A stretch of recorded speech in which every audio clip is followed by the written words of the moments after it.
Good morning and welcome to 1111 Downtown. Glad to see you all this morning as y'all find your seats. And I'll give you a couple of announcements. Please register attendance while you're settling in. Fill the name out on your card, scan it on your phone, fill it out online. We'd love to know that you were here. And every now and then, Sharma and I like to send out little cards that just kind of catch your attention and give you something fun to laugh at. And we can't do that unless we know that you're here, because we do that every 2 or 3 months for folks that are here. Register your attendance. If you're visiting with us, we especially welcome you here. And we welcome our folks that are watching online. Always forget to say hello to those folks. And we're glad that you're with us. You know, you can register online too. So if you're online watching ever, you can always go and register that way. And that tells them that that they were part of our service as well. Take your bulletin while you're turning it over. Looks like today is Super Bowl Sunday as well. Not that I don't know how many of y'all are going to be watching the Super Bowl this afternoon or going to a party. It's also Groundhog Day. It's also the day after my birthday. Yeah, that's the most important. Yeah. And it's also, as I found out from some of our folks, the Palindrome Sunday. Palindrome. 2020, like 2020, yeah. Okay, y'all think about it now for the whole rest of the service, right? You're going to be going, I'm trying to figure that out. Turn your bulletins around and you'll see some announcements on the back real quick. The Enneagram Workshop, if you want to know more about that, there's a little form on the back table, but I encourage you to participate in this. It's a lot of fun. It's a great learning experience. This person who's going to be leading this is one of the experts in the field, and just a great way to learn more about yourself, but also learn about how we relate to one another, and it is a lot of fun. So that's this coming weekend. Hope you can register for that. Squeaky Wheels is our outdoor ministries thing. Many of you know Austin Patton. We've had groups of about 6 to 8 the last 2 times we've done it, and it's been a lot of fun.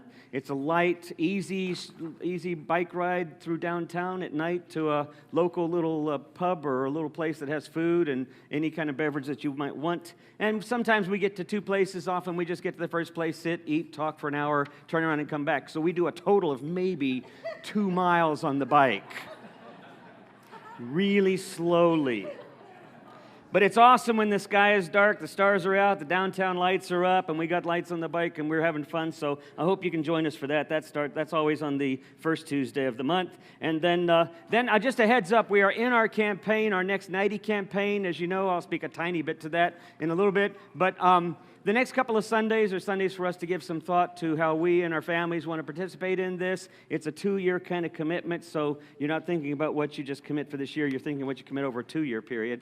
And so you might want to be in thinking about that together with the family. But there's more information about that in this little blue brochure in the back. So I encourage you to pick up one of those and find out some more information about that. Sharm, am I forgetting anything else? Okay, right, we'll talk about that next week. All right, so great to see you all here this morning. It's great to be here together this morning, especially because it's Communion Sunday, so I'm glad you're all here to be a part of that as well. Let's begin with our welcome candle.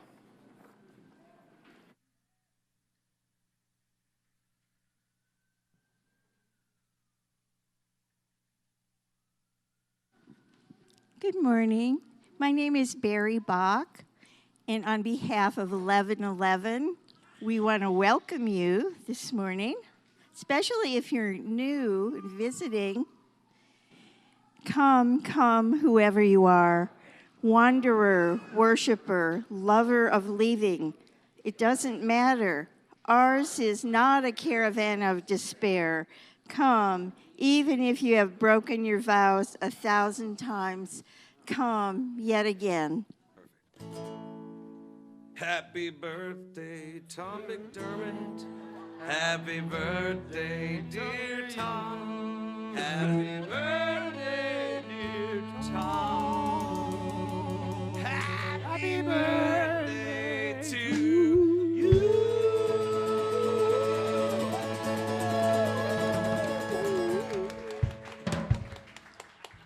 I can do that. I got a microphone. Isn't that fun?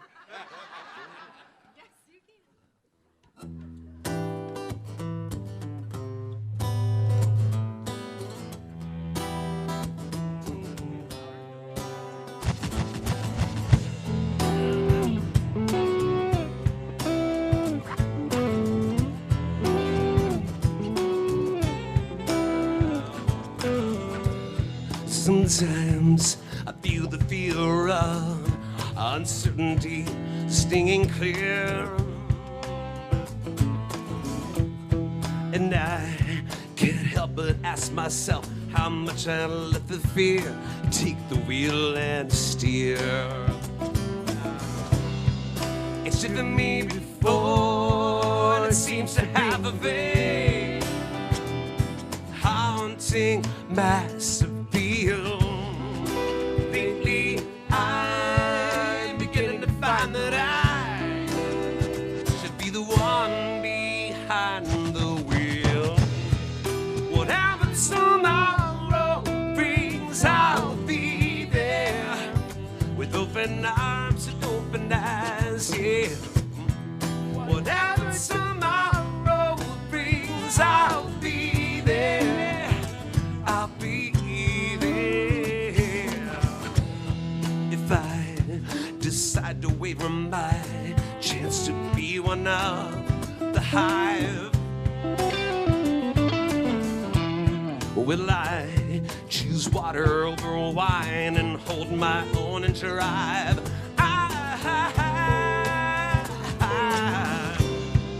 It's driven me before, and it seems to be the way everyone else gets around.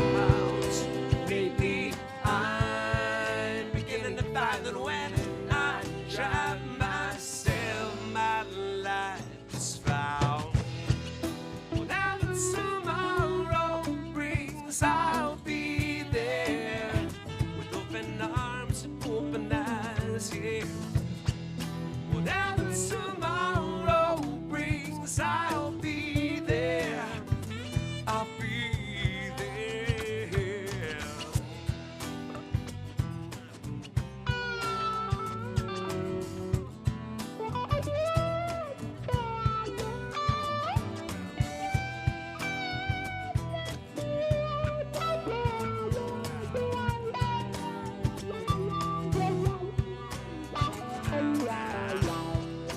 Would you choose water over wine? Hold the wheel and drive. Whatever tomorrow brings, I'll be there with open arms and open eyes, yeah. Whatever tomorrow brings, I'll be there. I'll be there. Do-do-do, do-do-do, do-do-do-do-do. Ah, ah. Do-do-do, do-do-do, do-do-do-do-do. Ah, ah.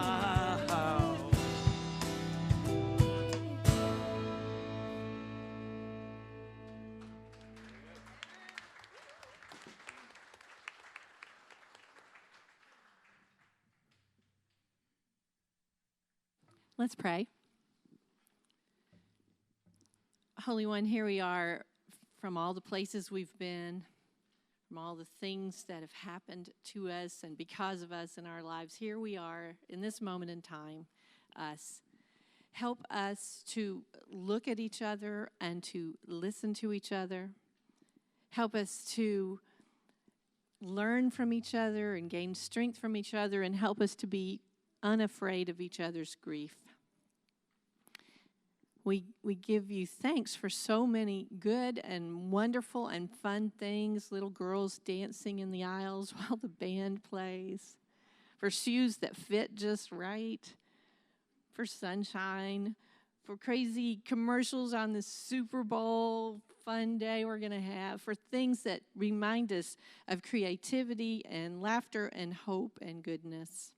And also about those little kids. We give thanks for them because they remind us that we owe them a lot and that because of them we have lots of hope. So through it all, through our joy and our sorrow, we give thanks for every good thing. Amen. Thank you, Charm. 1111 downtown, it is time to stand. We're going to sing happy birthday to Tom one more time. No, I'm just kidding. Let's sing together. Let's sing a church song.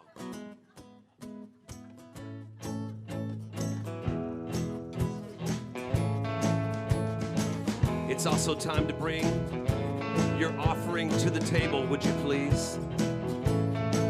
All right, come on. Let's sing, y'all ready? You may be watching from a safe distance. You may be so close you can taste the love. You may have headed for higher ground. That's right. You may be drowning in the flood. Let's sing, no matter what you do. That's right. Love will find you.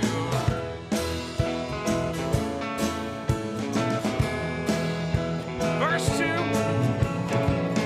You may have lost what little faith you have. You may believe with all your heart. You may be pulling yourself together again. You may be falling apart. Sing, no matter what you do, hey, love will find you. Now the bridge. One of you sees that love's a long-lost friend. One of you can recognize her face. One of you runs to her with open arms. One of you falls down in disgrace. Verse 3. You may see a million different gateways home. You may think there's only one way through, yeah. You may be waiting for the kingdom to come. You may believe it's in you. No matter what you do,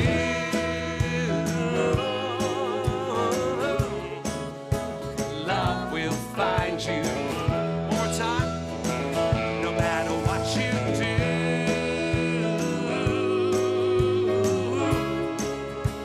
love will find you. Love will find you. Last one. Love will find you.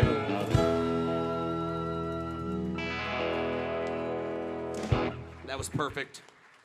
Take a moment and offer one another a sign of peace, would you please?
She was in New York, but she's in Austin, UT, and the other one's 16 about.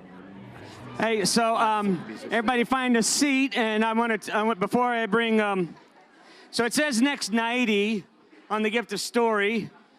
you may be able to find a connection to what's about to happen to the next 90 idea, but I decided to take a little different tack, a little different direction on what I'm talking about this morning. And so we had this experience. Linda and Molly and I had this experience. She was staying over the other night, and so we read this story. And it occurred to us this story we've always loved this story. This is a Shel Silverstein story. But in particular, it seems to fit with what we're going to talk about this morning. So I've asked Jakey Cabe to read it to us. And I think you'll enjoy it.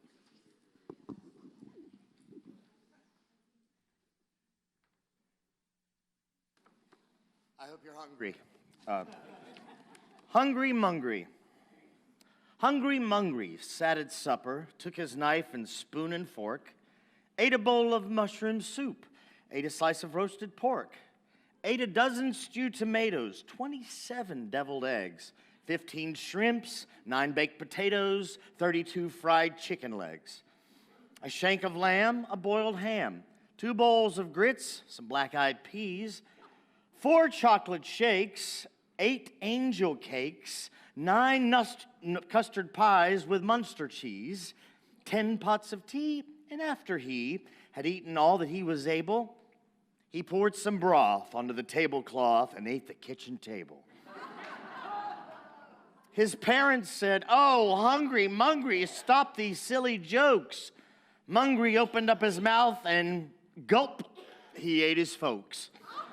He then went and ate his house, all the bricks and wood, and then he ate up all the people in the neighborhood.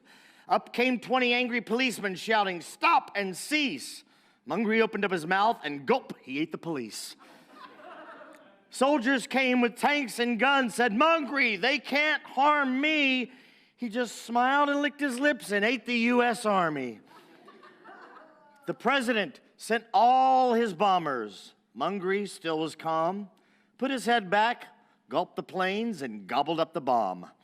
He ate his town and ate the city and ate and ate and ate, and then he said, "I think I'll eat the whole United States." And so he ate Chicago first and munched the water tower, and then he chewed up on Pittsburgh, but he found it rather sour. He ate New York and Tennessee and all of Boston town, then drank the Mississippi River just to wash it down.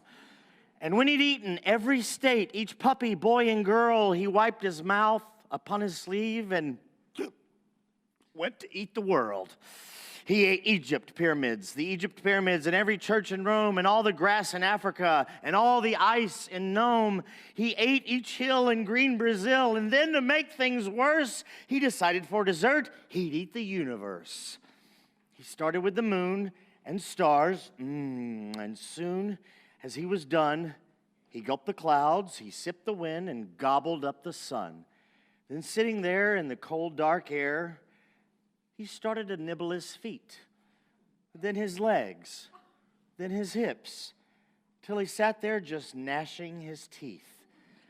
'Cause nothing was nothing, was nothing, was nothing, was nothing left to eat.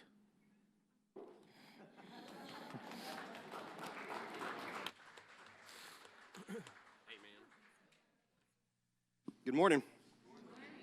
The first reading this morning is from Philippians 4, 6 through 9. From now on, brothers and sisters, if anything is excellent and if anything is admirable, focus your thoughts on these things.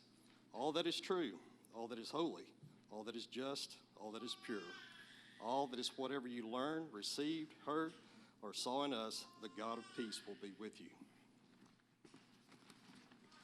The second reading is from Galatians 3:28, an affirmation in the family of God. There is neither Jew nor Greek, there is neither male nor female, there is neither free nor slave, there is neither me nor you. In the family of creation, we are all one. James, would you do me a favor? Would you read that one more time a little slower, and would you all join him as we read this together? The last one, yeah. Absolutely. Okay. An affirmation of family of God. There's neither Jew nor Greek. There is neither male nor female. There is neither free nor slave. There is neither me nor you. In the family of creation, we are all one.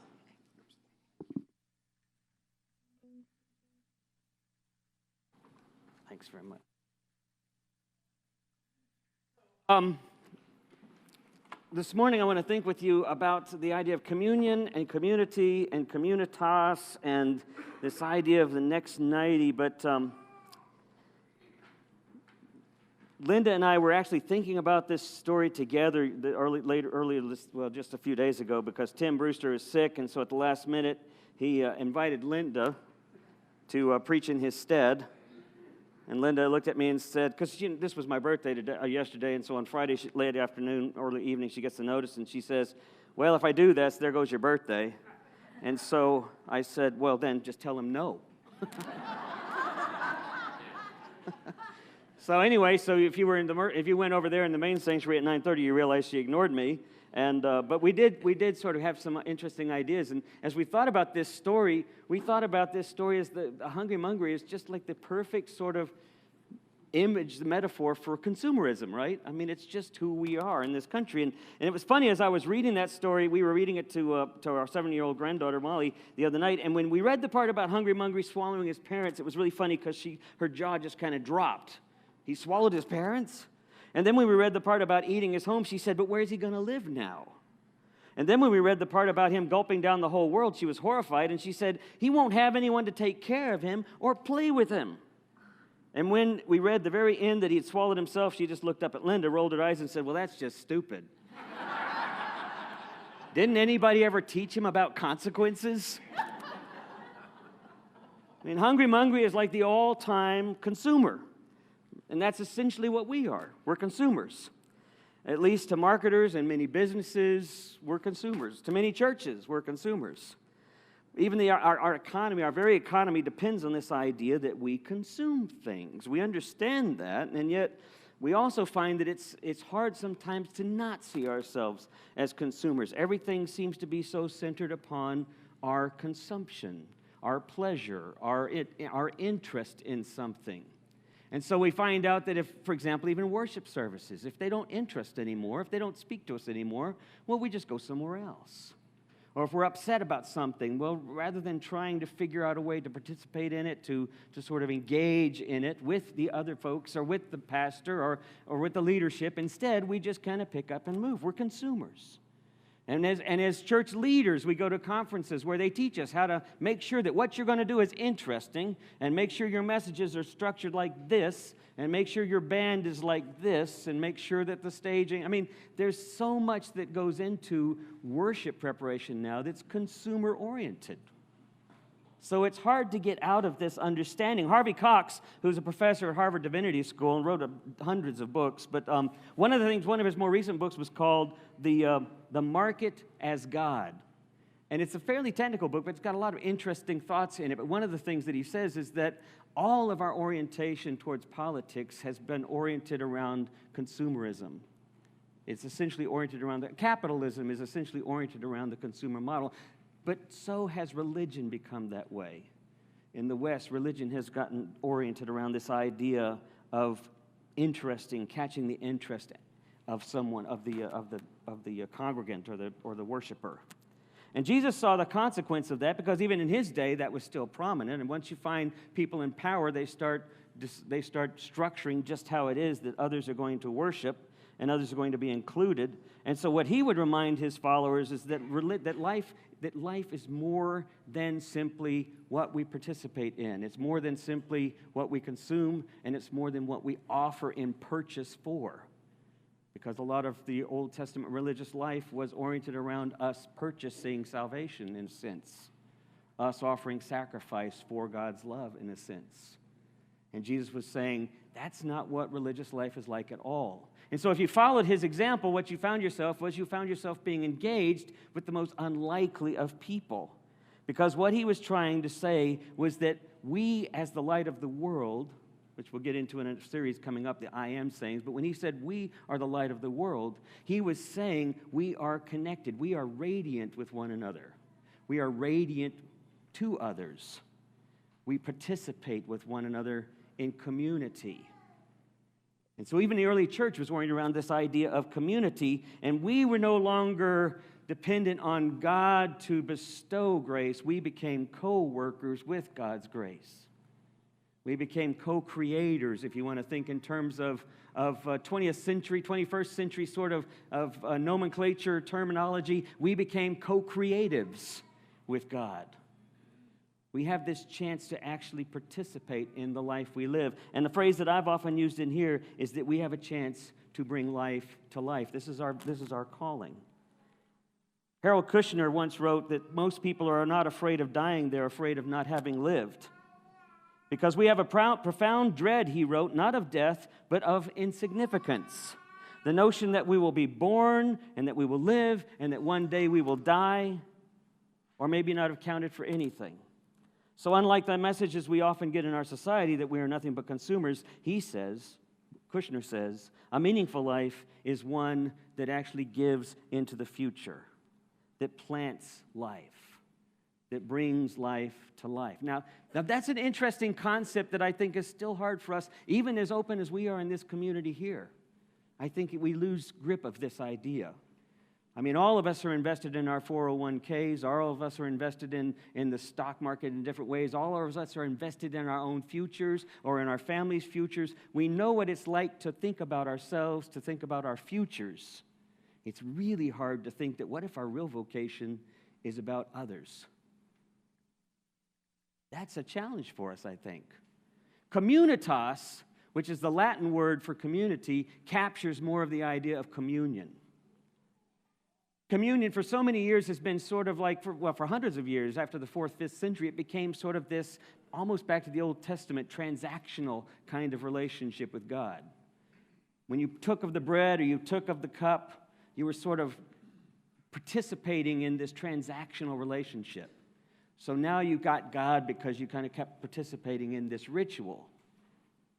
But what Jesus was doing when he did it, it was like, look, this is what I do. I'm broken for people. I'm just vulnerable. I reach out to the unlikely. I cross over to the unwelcome. I find connection with the uncomfortable.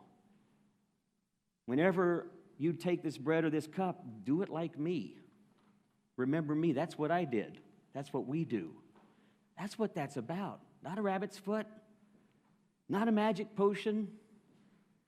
We all come from different backgrounds, Catholic, Baptist, Pentecostal. We all bring all of those cultural contexts to the moment, and I'm not trying to disabuse you of those, but what I want to encourage you is to try to realize something else was happening at that meal when Jesus was at that Last Supper with his disciples, and it wasn't a magic moment. It was a mysterious moment. Because Jesus was saying, essentially, any act of faith is always going to be a leap of faith. Any act of faith is always going to be a leap of faith. If it's not a leap of faith, it's probably not really about faith. It's probably about comfort, or it's probably about security.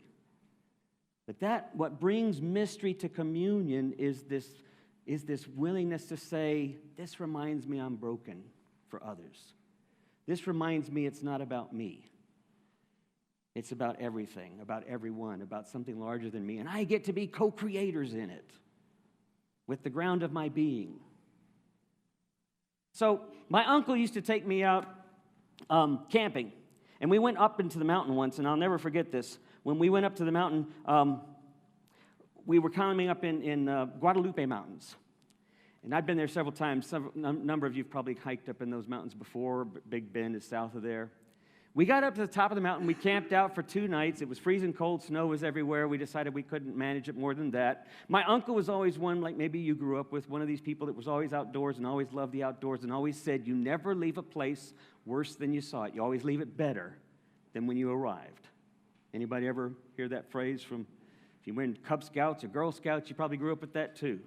You always leave a place better than when you came, than when you arrived.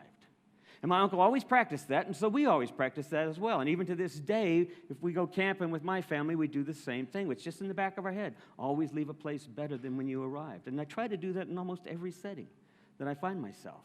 But my uncle would do something else that I thought was strange one time when I saw him. He had taken the little circle of rocks that somebody had made as a makeshift fire pit, and then he had marked on one of them, and he wrote down there, he said, who helped you? No, I'm sorry. He said, who else is here? It's just on a rock. Who else is here? And then he put it back by the fire. And I said, Uncle Mac, did you write that? And he said, yeah, I wrote that. And we was all packing up our backpacks, and we started leaving. I said, are you just going to leave that? He said, yeah. What do you mean, who else is here? We're leaving. And he smiled, and he said, yeah, that's right. And so we start walking back down the hill, and I'm trying to think about, what is he trying to say with this thing? Who else is here? Because I know my uncle loved telling ghost stories.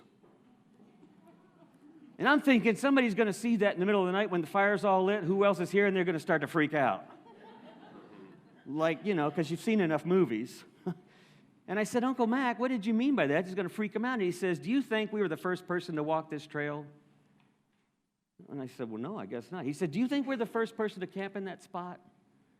I said, no. He said, do you think that lots of people have camped in that spot? And I said, yeah. And he said, and yet it looks as though we were one of the first people to come upon it other than the trail. We walk a trail, people have walked before us. We walk a trail, people after us will continue to walk. Who else is here? Right? It's true for our own lives. Who else is here? See, hungry mongry is that great sort of parable of we just get too caught up in our own selves. It's all about me. Even when we want to be charitable and stuff, it's still kind of about me. But this idea of communion, of communitas, is that it's all about us. And not just us, but there's a mystery to it because it's bigger than us. And so we leap of faith. We have to act, we make an act of faith. We leap and we take this risk of realizing it's about something bigger than me. But even to make that even more risky, we say it's about you. You turn the person, so you turn and look at the other person next to you. Look at people in front of you, around you. Don't be shy. Look at the person next to you. If you want to know why you're here in this room, it's because of them. It's not because of you. I know you came here because you're like, I need some inspiration, and that's fine, but that's not why you're here. You're here because of them. Because if you're not here, then they start losing enthusiasm, just as you would when they're not here. We need one another. We need one another's inspiration. We need one another's participation. We need one another as context for who we are in this life. We're here for each other. And so your presence here is important for the future of 11:11, but for the future of that person sitting right next to you. For their week, they just need to know there's some people that are in this mystery together, right? We all need to know that. So we have this chance of participating in this life, not as hungry mongry, which is kind of the way the world tells us to. Just watch any kind of television program, any kind of advertisement, and they're going to be fun. They'll be fun this afternoon. Watch them this evening. They'll be great fun, but they're all about hungry mongry, right? I mean, ultimately, that's what they're all about, and we get that. We have to keep that balance.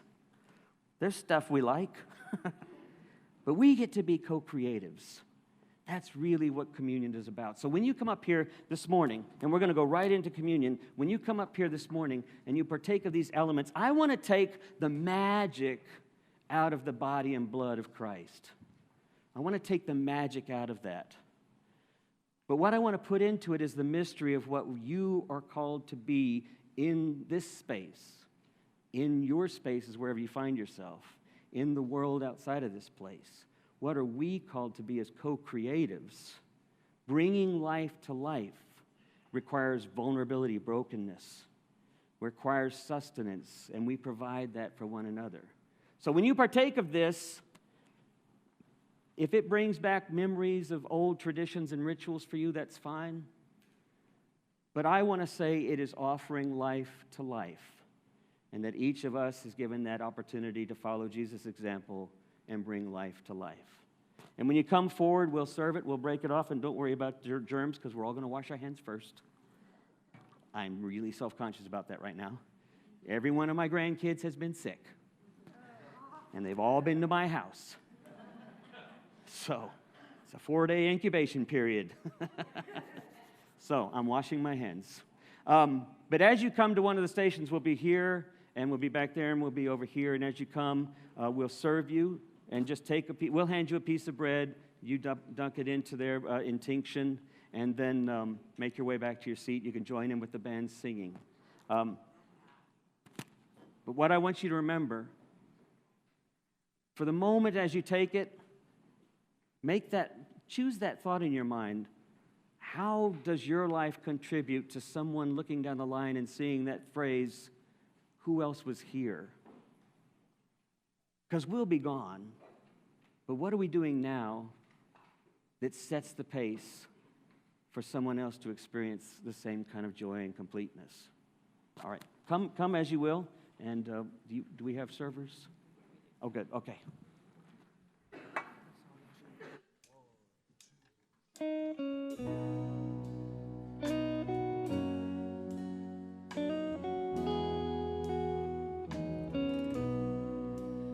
Come thou fount of every blessing, tune my heart to sing thy grace. Streams of mercy never ceasing, call for songs of loudest praise. Teach me some melodious sonnet, sung by flaming tongues above. Praise the mount I'm fixed upon it, mount of thy redeeming love.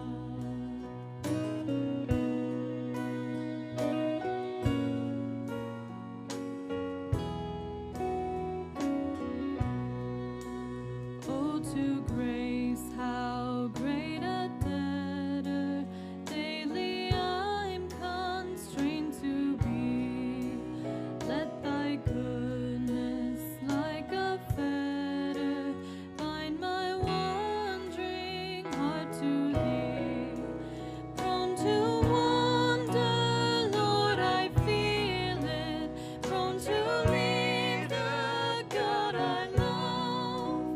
Here's my heart, Lord, take and seal it for thy courts above.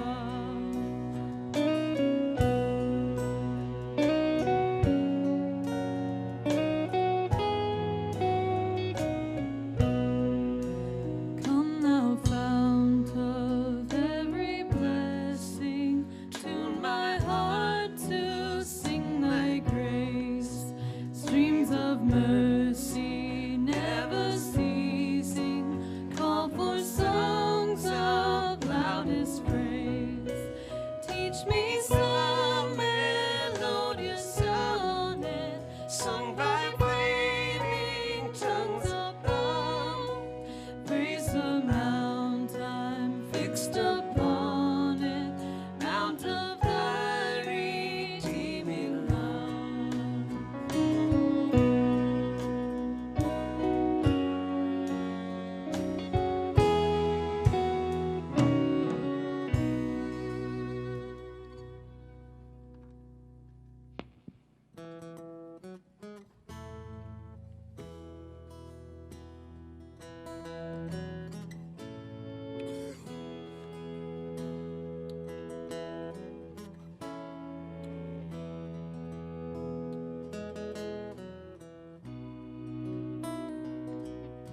When I look into your eyes, it's like watching the night sky or a beautiful sunrise.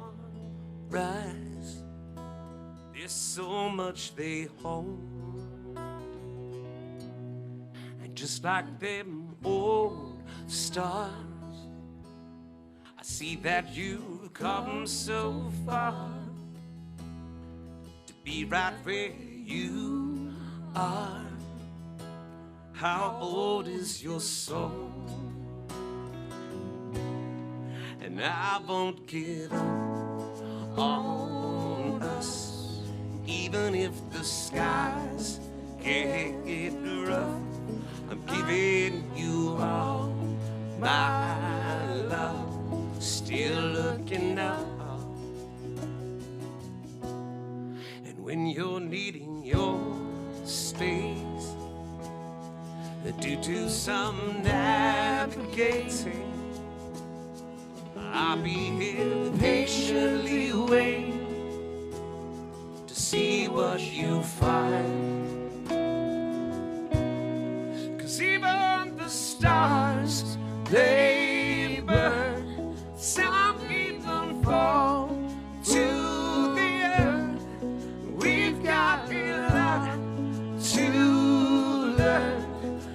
God knows we're worth it. I won't give up. I don't wanna be someone who walks away so easily. I'm here to stay and make the difference that I can make.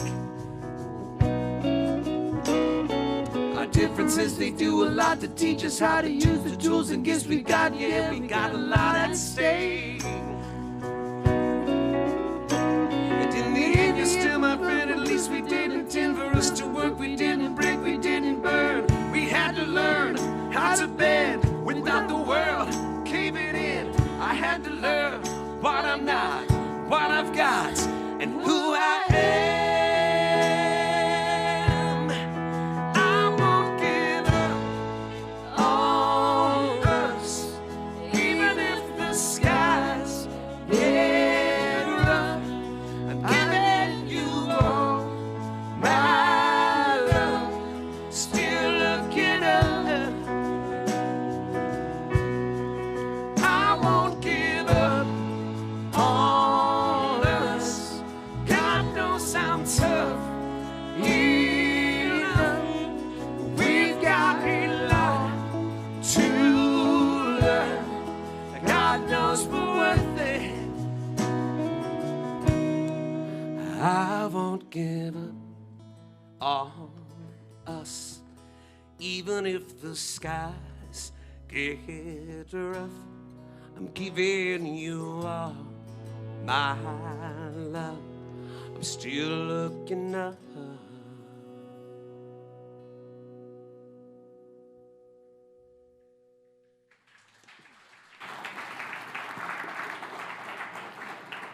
So before the band does their last song and we have our benediction, just a closing thought here. What we get this chance to go create is this bigger reality than ourselves, reminding others that we're part of this larger reality. And I want to stress that it's not only for the future of First United Methodist Church, but it's also for the future of 1111, and it's also for the future of God's kingdom. And I think that's the challenge for us, is to realize how much we really can participate in that. So this week, as you travel about, just try to get that image in your mind. Maybe think about like I do with my uncle. Not just leaving the place better than I found it, but maybe start asking the question, who else was here? And who will ask that because I was here? Amen.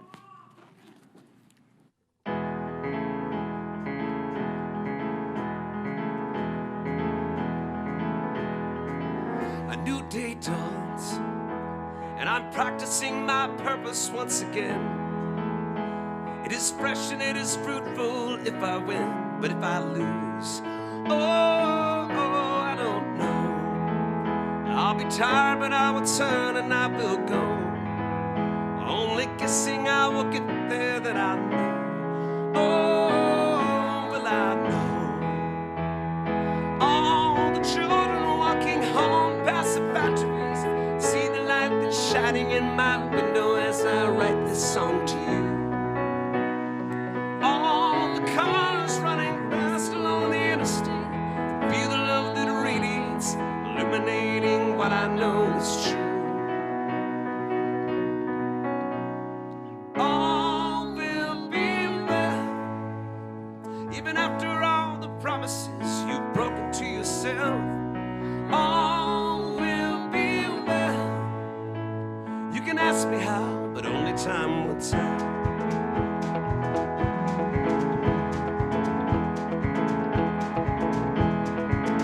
The winter's cold, but the snow still lightly settles on the trees. And a mess is still a moment I can seize until I know that all will be well. Even though sometimes this is hard to tell, and the fight is just as frustrating as hell. All will be well. All the children walking home past the factories can see the light that's shining in my window as I write this song to you. All the cars running fast along the interstate feel the love that radiates, illuminating what I know is true.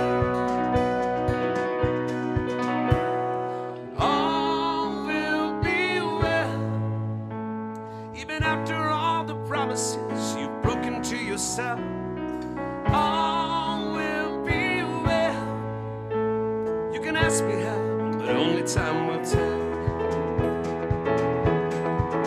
You've gotta keep it up, don't give up. Chase your dreams and you will find all in time. All the children walking home past the factories can see the light that's shining in my window as I read this song to you. All the cars running fast along the interstate can hear the love that radiates, illuminating what I know is true.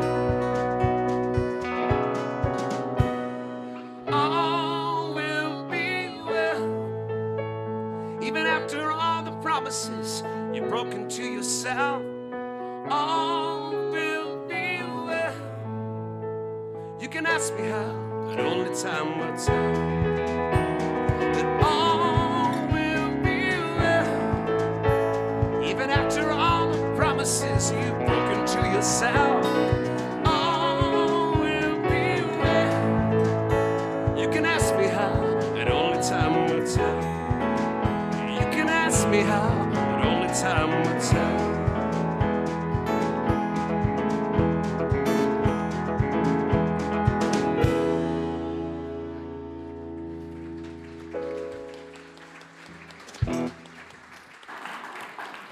Good to see you all here this morning. Let's stand for our blessing. And as you leave your space, look around you, pick up the papers, and there's a little container in the back. You can put that back there, and we'll recycle it and leave the place a little better than we got it when we came.